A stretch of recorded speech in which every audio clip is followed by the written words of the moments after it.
If you've already seen my video about Dr. Pepper, here's an interesting coincidence. Today, both that brand and the subject of this video belong to the same company, Keurig Dr. Pepper. But 120 years ago, the brand at the center of today's story was born not from a business plan, but from a very ordinary human grudge. A Georgia grocer once got into an argument with a Coca-Cola salesman over the price of syrup. The conversation ended with the grocer swearing that he would never buy another bottle of Coca-Cola for the rest of his life, and that he would create his own drink instead. A small, almost mundane personal grievance, rather than some grand business strategy, became the foundation of a company that would outlive its founder, the Great Depression, 2 lawsuits, and nearly 120 years of corporate upheaval. He did create one. In fact, he created an entire line of innovations that the soft drink industry still uses today. The first soda can, the first aluminum can, the first truly successful Diet Cola, and the first caffeine-free cola. And yet, the company he built remained the perennial third-place player behind Coca-Cola and Pepsi, while one corporate executive nearly erased a brand that had already survived for almost 80 years in just a few years. And this same company also wrote itself into advertising history long before blind taste tests became famous around the world. Its own version of the legendary Pepsi Challenge was conducted 30 decades before Pepsi ever ran its campaign, simply without the billion-dollar marketing budget that would have written the stunt into marketing textbooks under Pepsi's name. I'll tell you how a drink born out of revenge went on to invent half of the modern soft drink industry, and why none of it actually helped. In 1901, in Columbus, Georgia, a young pharmacist named Claude Hatcher was running a grocery store with his family. Like most stores of the era, the shop bought Coca-Cola syrup in bulk and sold the finished drink at the counter of its soda fountain. Hatcher purchased the syrup in large quantities and believed he deserved a wholesale discount. The local Coca-Cola salesman, a man named Columbus Roberts, refused to lower the price by even a cent. The disagreement turned into a matter of principle. According to the story, Hatcher told Roberts that he would never buy another bottle of Coca-Cola again, and that, just to prove a point, he would create his own drink that could compete with it. How accurately that exact conversation survived more than a century of retellings is difficult to say, but the underlying dispute over the price of Coca-Cola syrup is supported by virtually every version of the story, including the official brand museum in Columbus. He goes down into the basement of the grocery store and starts experimenting.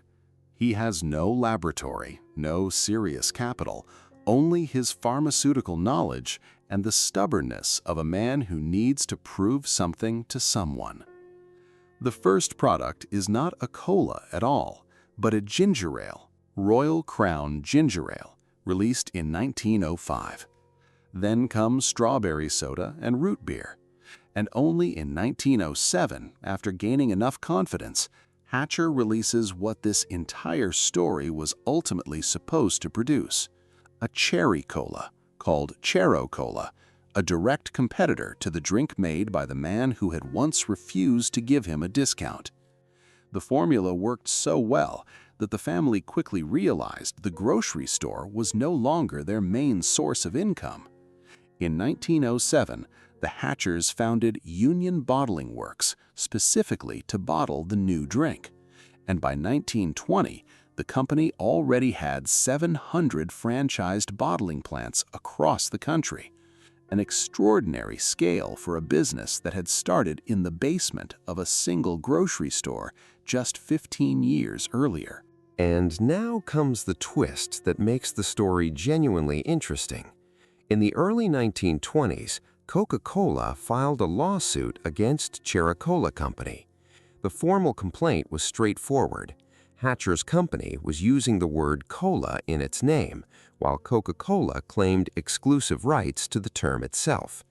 In other words, a drink literally created out of a rivalry with Coca-Cola was now being forced to defend itself in court against Coca-Cola.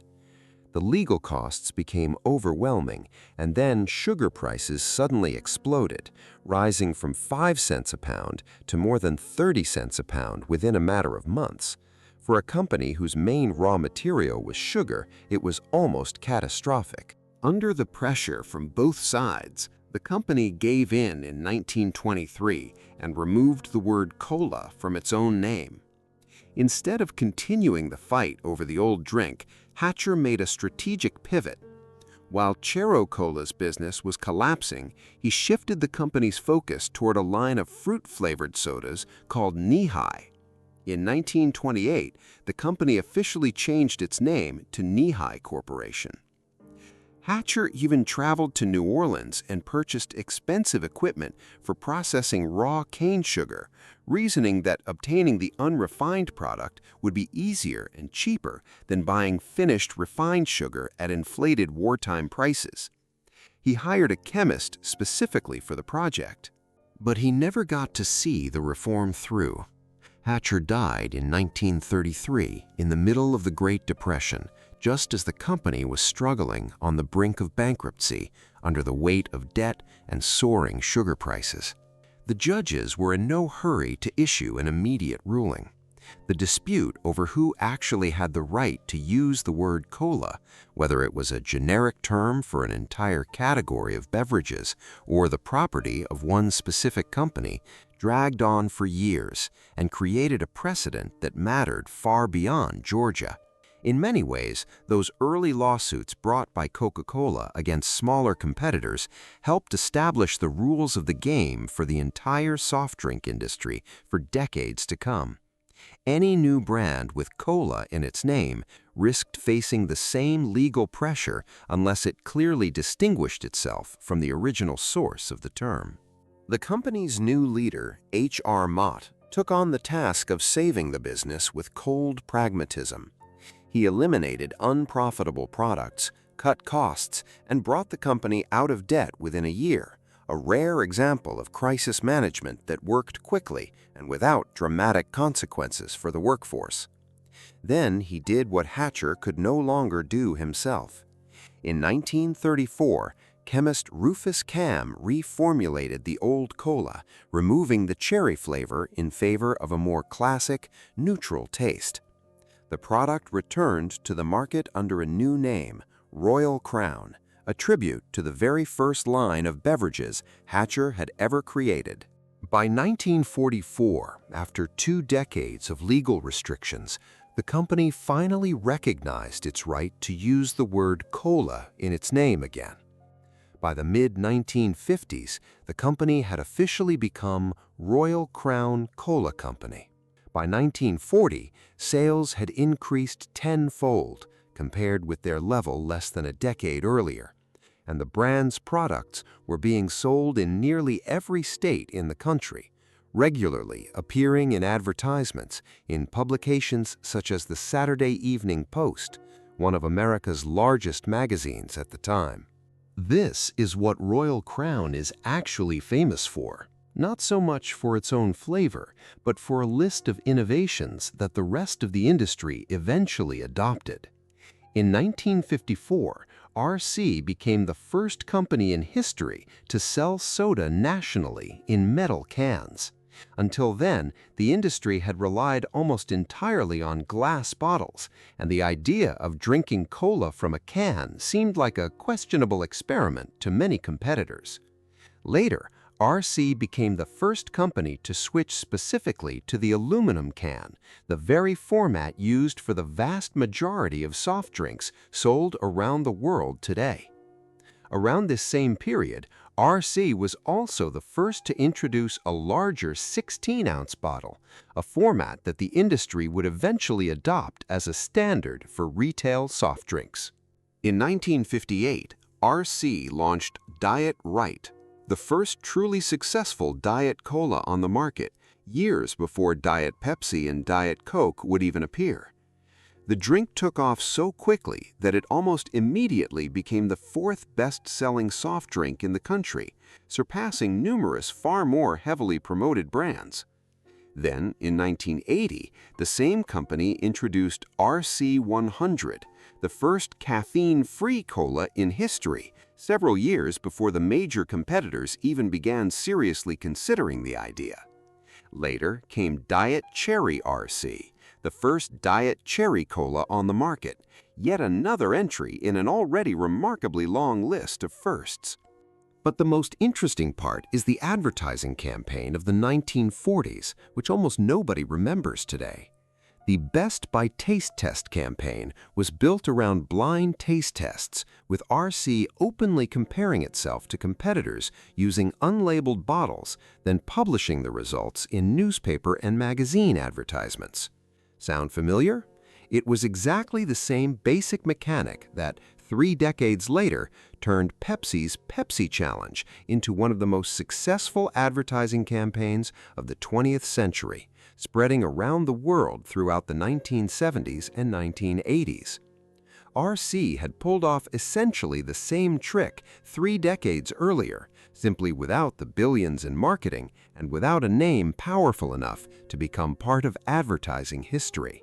What's even more telling is that decades later, scientists conducting genuinely rigorous double-blind taste tests found that the difference between Pepsi and the much less prominent RC was barely distinguishable, meaning that the forgotten competitor was, in terms of taste, perfectly capable of standing alongside a brand backed by a multi-billion-dollar marketing machine. By the 1970s, Royal Crown had firmly established itself as the third cola, not as large as Coca-Cola or Pepsi, but consistently holding around 10% of the market, a substantial and recognizable share. Then the company came under the leadership of a man named Victor Posner, known on Wall Street as one of the first classic corporate raiders, a specialist in acquiring troubled assets for quick profits rather than long-term development. Posner built his career by acquiring companies through borrowed money, extracting as much cash as possible from them in the short term, and treating long-term investment as an unaffordable luxury. An approach that worked extremely well for him personally, but repeatedly left once strong brands weakened in its wake. While Coca-Cola and Pepsi were spending hundreds of millions of dollars in the 1980s on deals with Michael Jackson and the disastrous New Coke campaign, the company under Posner's leadership went in exactly the opposite direction. It sharply cut the marketing budget to save money in the short term. The logic made sense if you were looking only at the next quarter's balance sheet, and was devastating from the perspective of any planning horizon longer than a few years. The result was disastrous. Within just a few years, RC's market share collapsed from around 10% to less than 3%.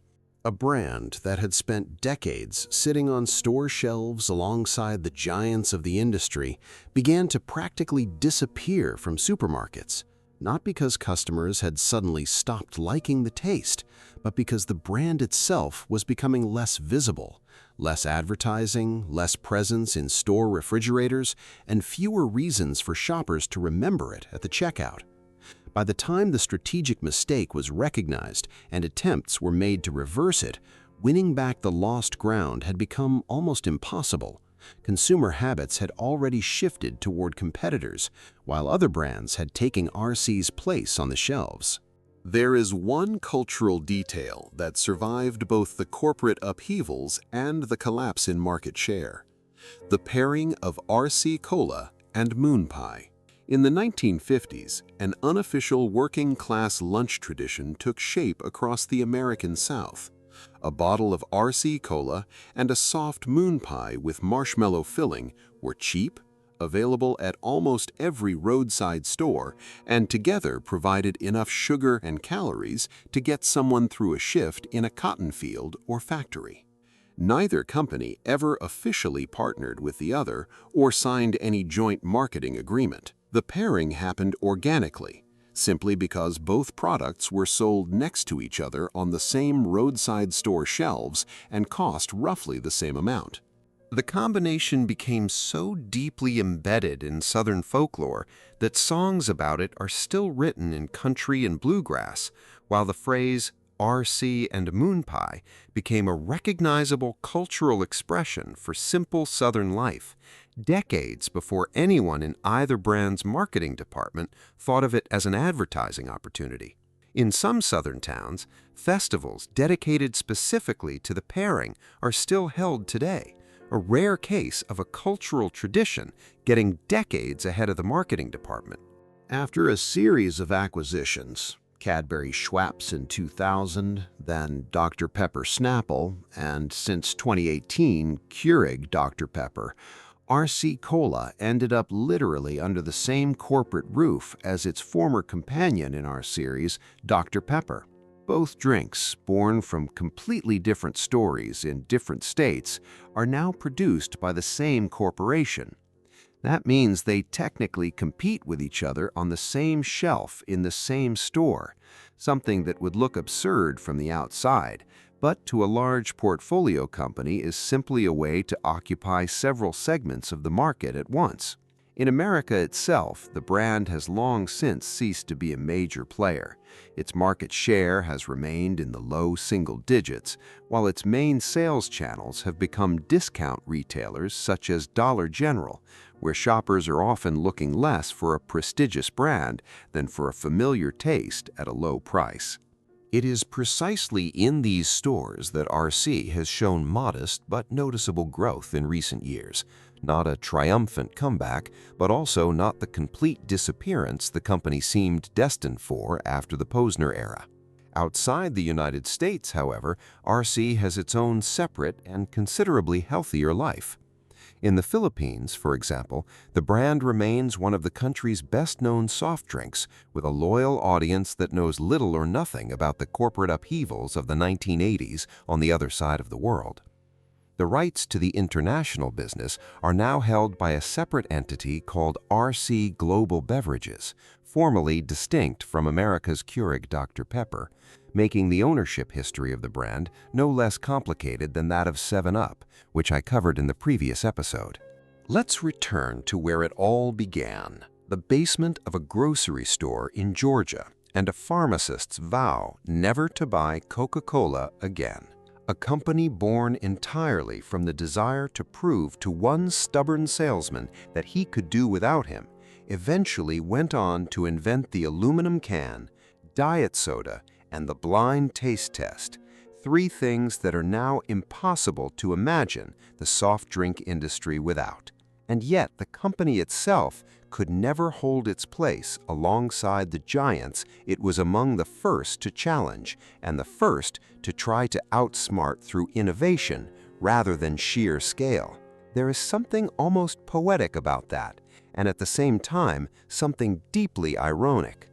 Coca-Cola, the very brand that started this entire story, still exists as an independent company with its own strategy.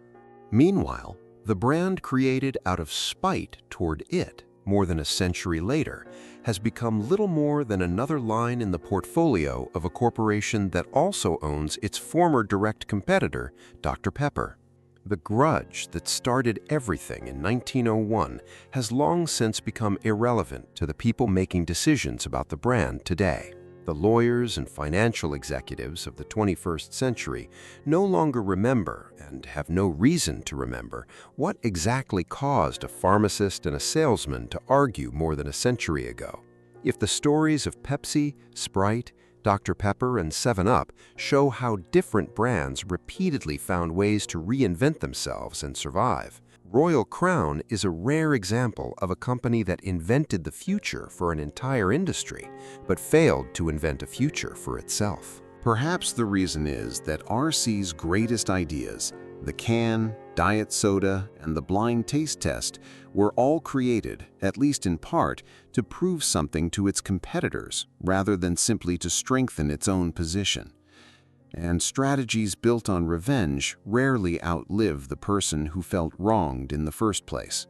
If you enjoyed this story, subscribe. There's more coming. And here's a question for the comments. What surprised you more? That RC invented the can and diet soda before almost everyone else, or that one executive managed to nearly erase an 80-year-old brand from the market in just a few years? For me, the hardest part to write about was Victor Posner. It's rare to find such a literal example of how saving money on the future can end up costing you the future itself. And now that we've covered Pepsi, Sprite, Dr. Pepper, Red Bull, and 7-Up, there aren't that many major names left in this industry. If there's a brand whose hidden history you'd like to see next, let me know in the comments. I read them all.